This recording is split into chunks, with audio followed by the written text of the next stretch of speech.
So how do you go about buying a resale property in Singapore? Now there are 3 steps. Step 1 is to analyze your finances. Assuming you're taking a 75% bank loan, then whether it is private, landed or HDB resale property, you minimally need a 5% of the agreed resale price in cash, while the remaining 20% of the resale price plus the stamp duty, legal fees payable by CPF and or cash. So for example, for a $1 million property, you will minimally need 5% or 50,000 cash. The stamp duty and the legal fees typically take up about 3% of the resale purchase price.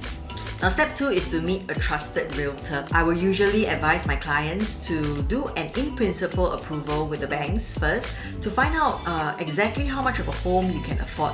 Now this will actually help you to streamline your home hunting so that you can be more targeted in knowing which homes to look out for. I will then also usually run through the finances and the calculations with my clients so that clients will know exactly what to expect, what are the upcoming payments, how would the mortgage payments look like. Okay, so once you have found a home that you have set your eyes on, then your realtor will guide you to check on your eligibility to buy, especially for HDB, resale and landed. Okay, because for HDB resale, you will need to check in with HDB. For landed, you will need to check in with the Land Dealings Approval Unit if you are not a Singapore citizen. Then your realtor will then do a comparative market analysis of that particular property in relation to the surrounding units as well as the surrounding developments to assess if the price is right, if the property is right, what are the potential upsides and what are the risks that can be mitigated.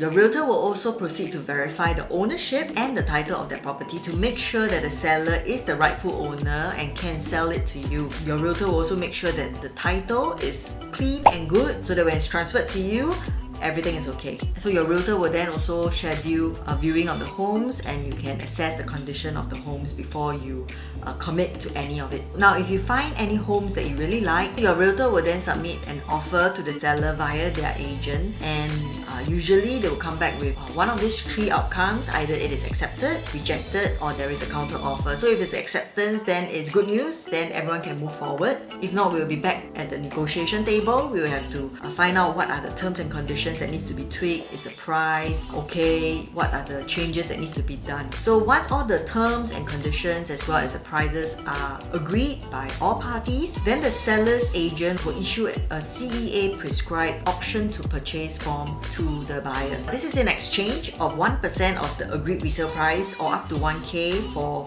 the HDB resale property, so that the seller will reserve the property for the buyer during the option period. The option period typically takes about 14 days. If the buyer decides to move forward, then the buyer will sign on the acceptance copy of the OTP form together with the remaining of the 5% in cash of the agreed resale price or up to 5K for HDB resale property. If the buyer decides not to move forward, then whatever that's been paid to the seller, the 1% or up to 1K will be forfeited by the seller. Now in terms of legal completion, where the title is transferred to you, for HDB resale, it typically takes about 8 weeks from the day the HDB accepts the resale application. For resale private, the completion period is negotiable between the buyer and the seller. So I hope you found the video useful, and I'll see you in the next video.